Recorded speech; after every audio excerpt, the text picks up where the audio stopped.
Welcome back.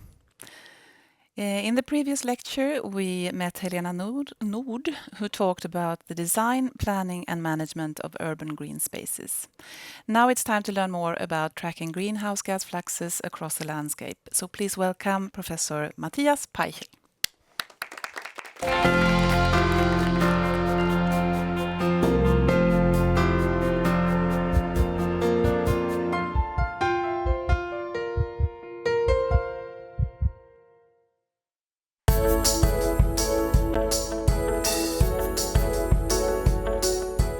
My research explores how carbon and greenhouse gases move between the boreal forest landscape and the atmosphere.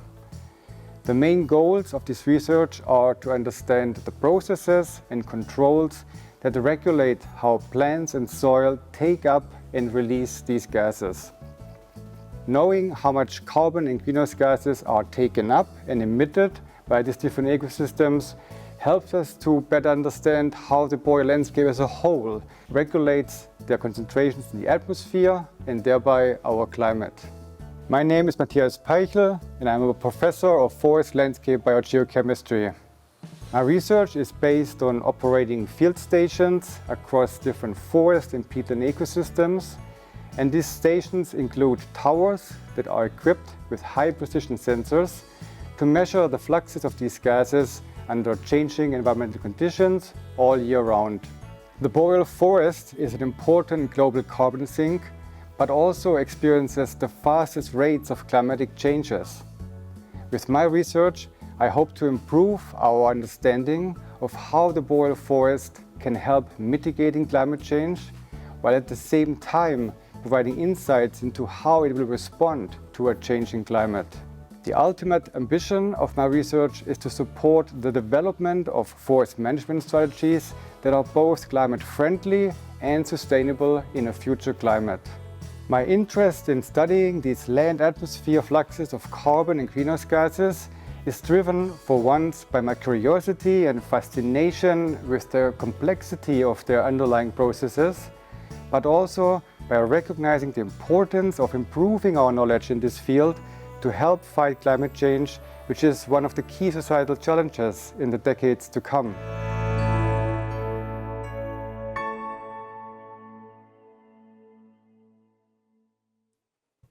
Welcome, Matthias. Thank you. In the video, we saw this big tower being used for research aimed at measuring greenhouse gas fluxes across the landscape. And this tower is part of the Integrated Carbon Observation System ICOS, which offers standardized and open data from over 170 monitoring stations across 16 European nations. Can you tell us how the ICOS infrastructure in Europe can aid our understanding and management of climate change? Yes, I would say that there are two key features of this ICOS infrastructure network that help improving our understanding. For once, it is that the ICOS network is designed as a long-term investment to monitor greenhouse gas fluxes and concentrations in the atmosphere, at least over the next coming 2 decades.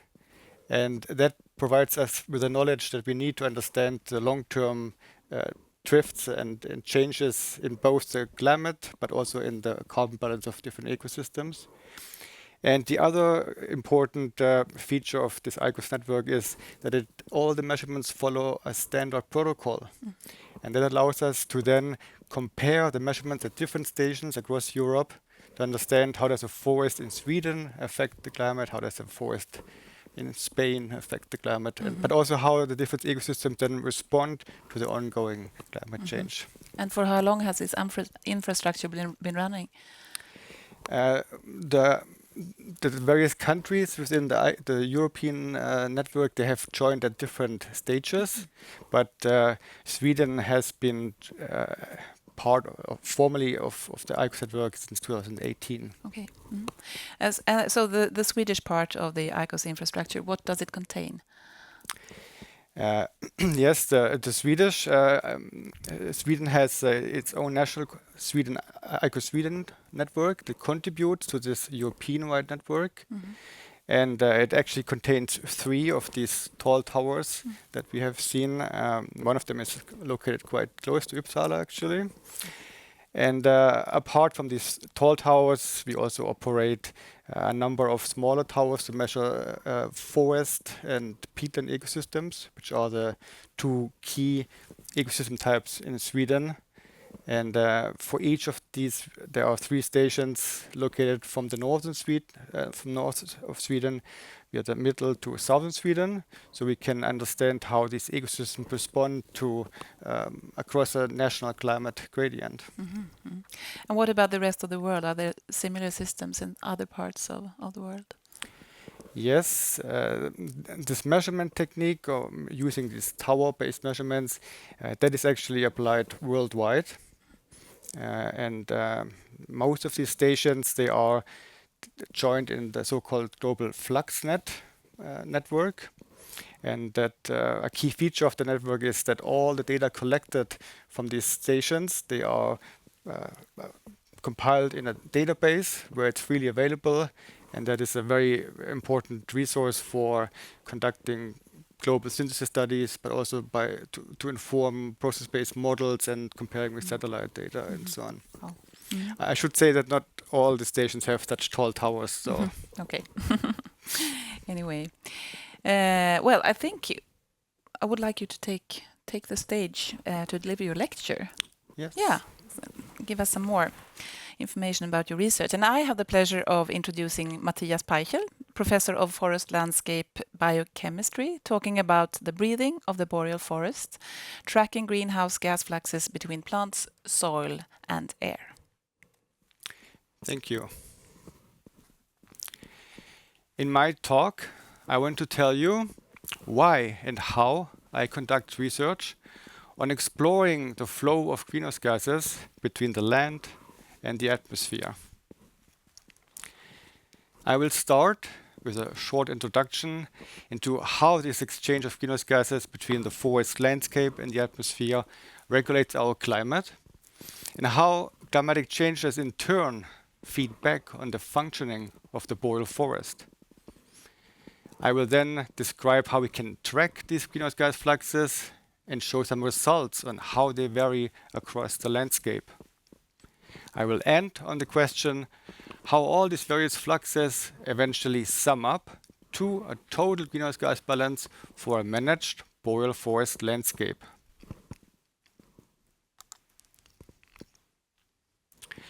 Our atmosphere contains carbon dioxide and other greenhouse gases, and they absorb and trap the heat that is emitted from the Earth's surface and that would otherwise escape into space.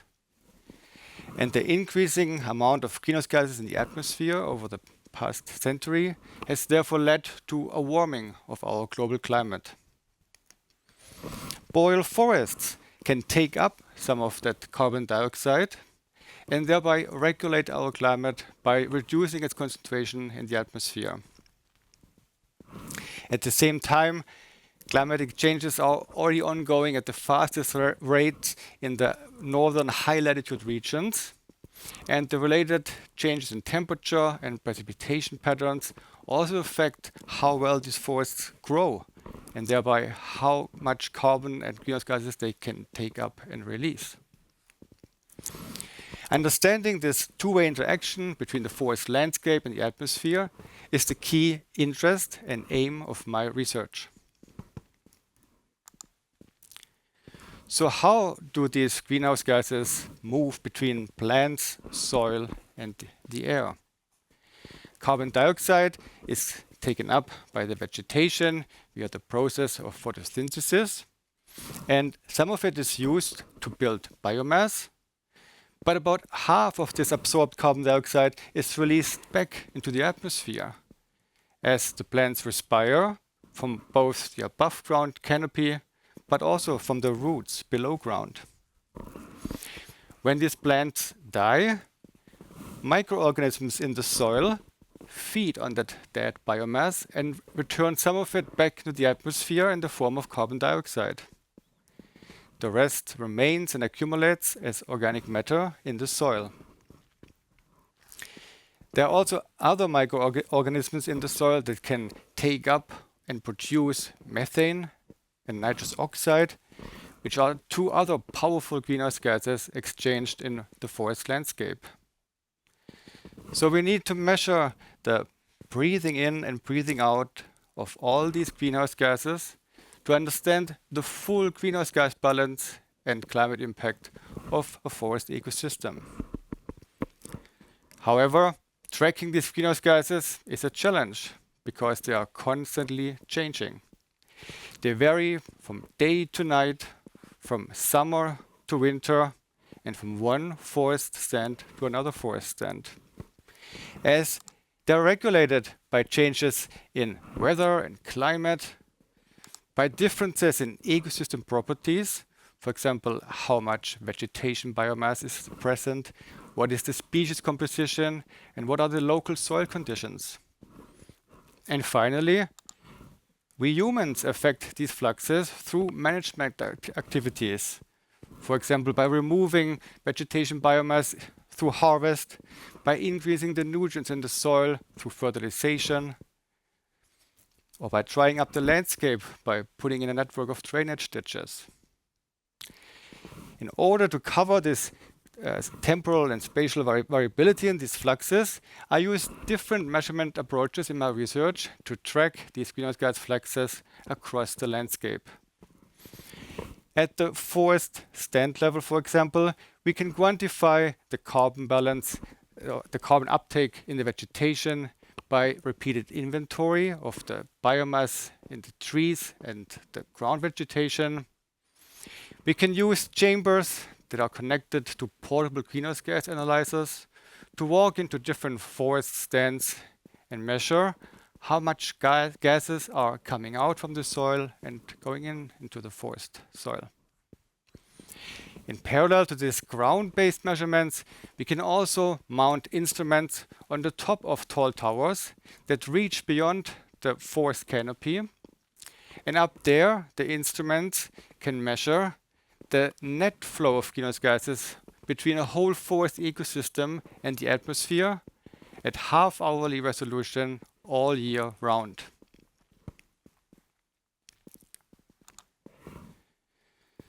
So then, how do these fluxes of greenhouse gases vary across such a heterogeneous landscape, as you can see here in this image?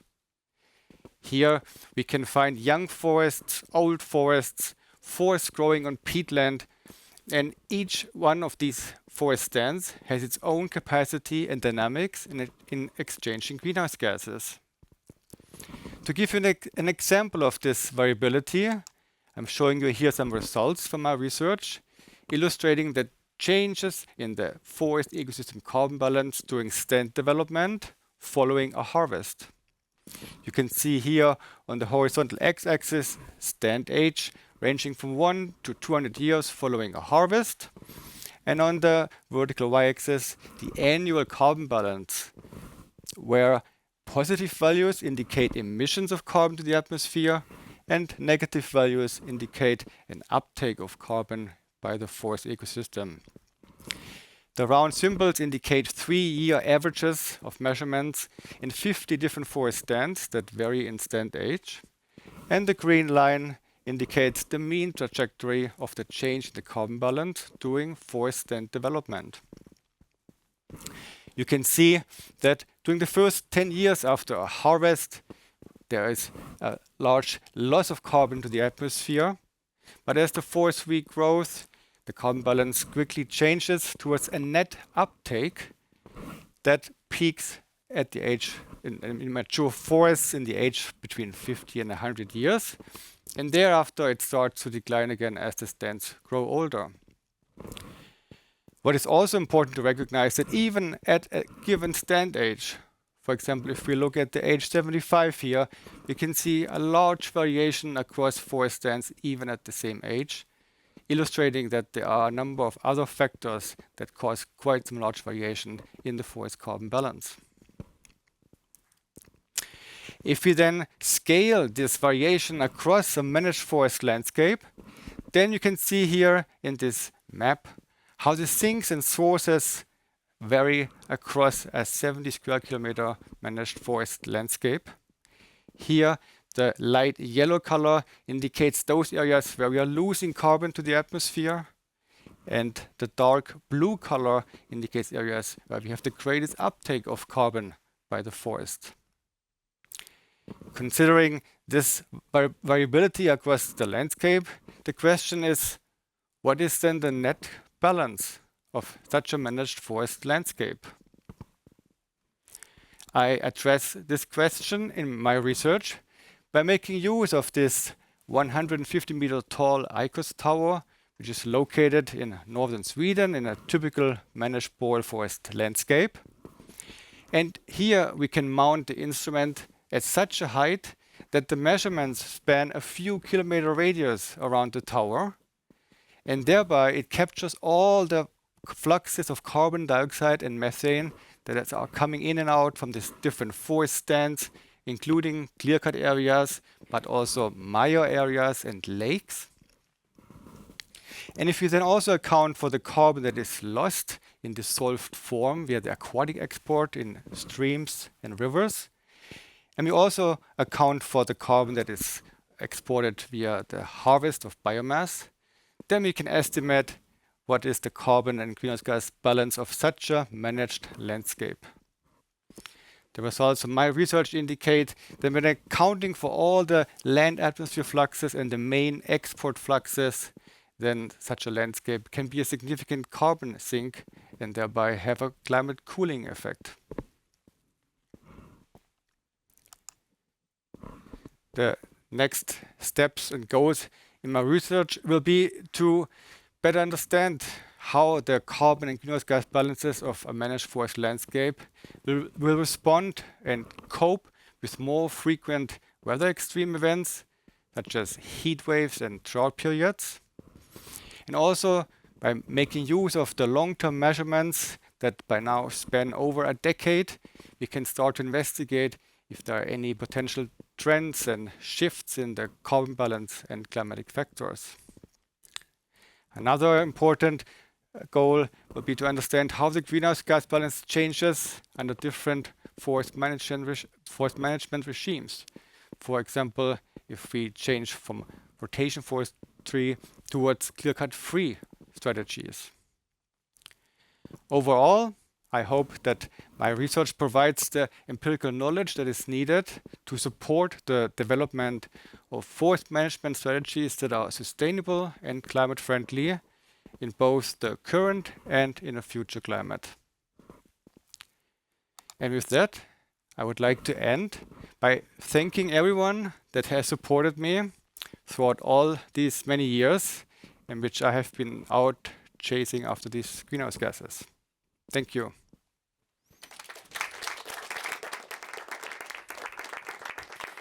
Thank you very much.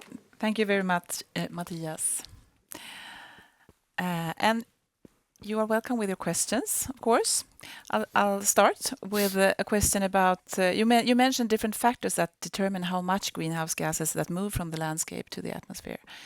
Which is the most important one, or which ones are the most important? Yeah, that is the golden question Okay. that we are trying to answer in our research. It's usually not so that there's one single factor that is explaining all the variations.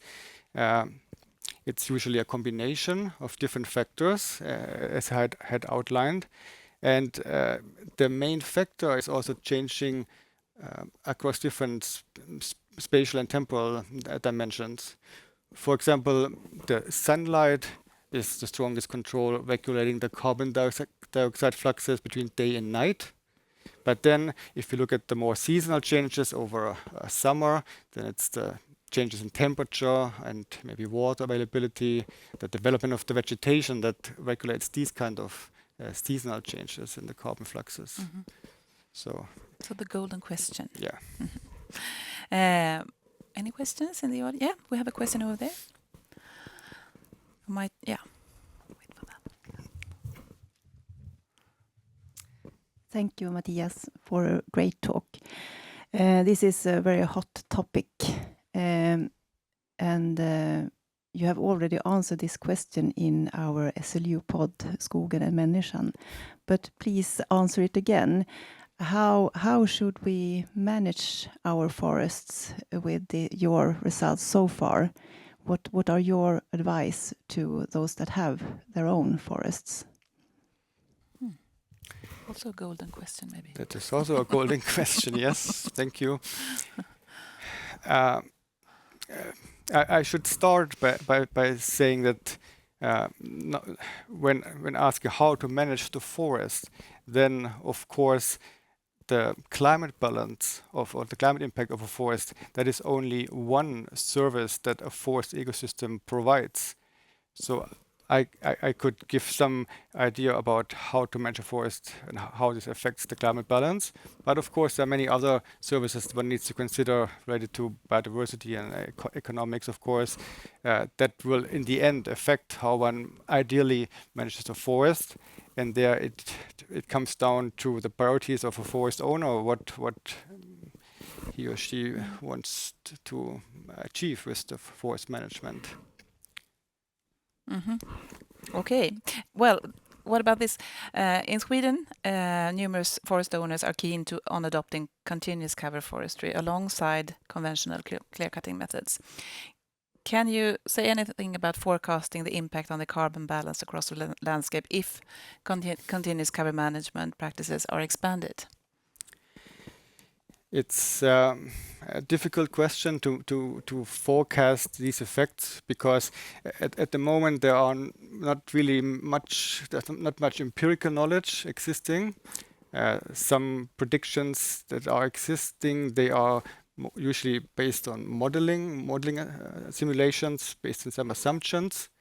And therefore, as I mentioned, it's also one of my future research activities to understand better how the carbon balance will change if we implement these different strategies. One important aspect when evaluating this question is also where we draw the boundaries. Do we only look at the stand level carbon balance, or do we account for the changes in the wood supply chain, for example, and substitution effects, that if we harvest more or less and so on. So in a bigger context, one has to look at this in a broader perspective. I mean, what would be the relevant borders or the frame of this discussion if you look from the atmosphere? If you look at the carbon dioxide concentration, what would be the relevant framing of the question, would you say? In my view, then it would be the carbon balance of the entire forestry industry. That includes not only what the trees remove from the atmosphere, but also what is released back into the atmosphere throughout the use of wood, but also what is avoided in terms of emissions by substituting other materials. Like a broader system perspective. Yes, Yeah, exactly. okay. Now we have another question from the audience, please. Thank you so much, Matthias. Really inspiring and also very important research, and impressive with the measurement towers. Are we thinking about during your presentation that we have quite a large diversity of different tree species in Sweden? And I was wondering if there are different capacities depending on the species of trees. For instance, is it related to the amount of mass of leaves? For instance, that beech would be better as a tree or a forest to actually catch the CO2? That is a very good question. Yes, we have tried to understand differences between spruce and pine on the carbon balance, but we could not find a clear effect at the ecosystem scale because there are then other factors, of course, that come into play. The importance is when thinking about the species selection is that one selects species that are growing, that are optimally growing at the stand where one wants to grow them, so that they are well adapted and can cope also with dryness, for example, that will happen more frequently. I have an email question here. Ah. Are there any big differences between your study area in northern Sweden and a typical managed forest area in Central Europe? Yes, there are certainly differences. One comes back to the earlier question about the species. We have very different species in Central Europe, more broadleaf species, but also more of diversity in the species. And another key difference is, of course, the climate in which these trees are growing. It's much more colder and shorter growing seasons in northern Sweden. And the third key difference is also the nutrient availability in the soil. The northern forests are limited by nitrogen usually, which is not a limiting factor when we go towards Central Europe. Thank you. We have another question from the audience, I think. Yes, I'm just thinking your research area is not a closed system. It's a huge area, so it's not glass walls covering it. How does the wind affect what the tower measures? Is that a factor that the gases can come in from a larger area and what you're thinking? Yes, that's a very good point that we are not sitting in a glass house actually, but in fact we are dependent on the wind when we do our measurements, because these tower-based measurements, they consist of sensors that measure the wind movement, while at the same time measure the concentration of these air particles that are moving across the landscape. And based on those wind measurements combined with the concentration measurement, we can then estimate the flux of greenhouse gases. But also with regards to your idea that we have lateral inflow of wind that changes our measurements, this is something that we account for in the measurements, but usually we only consider the vertical exchange at the scale that we're operating. Well, talking about measuring methodology, how might new technology assist the measuring of fluxes in the future? Well, there's always the hope and also attempts in new technologies that can help carrying out these measurements at larger scales, for example, or with less resources and so on, to be able to capture more of this variability that is going on across the landscape. And there has been quite some development in analyzers, for example, that today can measure quite a variety of different gases at very high precision.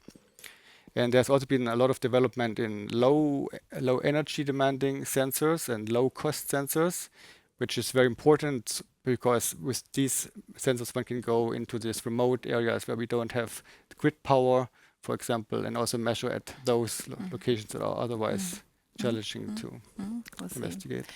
So I would like to say that if there are email questions that we don't have time to answer, they will be answered afterwards. So sometimes a question comes in just when we're going to end the lecture. So just so you know. Well, a last question then. You mentioned, you use different measurement techniques in your work, and I would like to know, is there any technique you prefer? Not really, no. Actually, what I prefer is using these different techniques as a whole, as a complementary set, because each method has its own advantage and disadvantages. For example, these tower measurements, they provide very high temporal resolution data and they capture an entire ecosystem. But at the same time, they're very expensive and difficult to maintain, and therefore we can only carry them out at selected forest stands. But then with these ground-based measurements, measuring the growth of trees with inventory, for example, we can cover a large area. For example, in the National Forest Inventory, I mean, here we can cover all of Sweden with this type of measurements. But at the same time, the return interval is usually annually or even several years within the NFI. So there we lose then this temporal resolution of the carbon fluxes. But by combining these different methods, we get this complementary information across space and time that is, I think, quite important. And also to be able to cross-check then the estimates that we achieve with these different methods to see how well they agree. And if not, we can try to find out why not. And Okay. so on. So the techniques are complementary in Yes. a way. Yeah. Yeah. in my work, yeah. Yeah. Well, thank you very much, Matthias Peichel. Yeah, thank you. And now we will have a coffee break until 10:40. And after the break, we will meet Francisco Aguilar. So welcome back.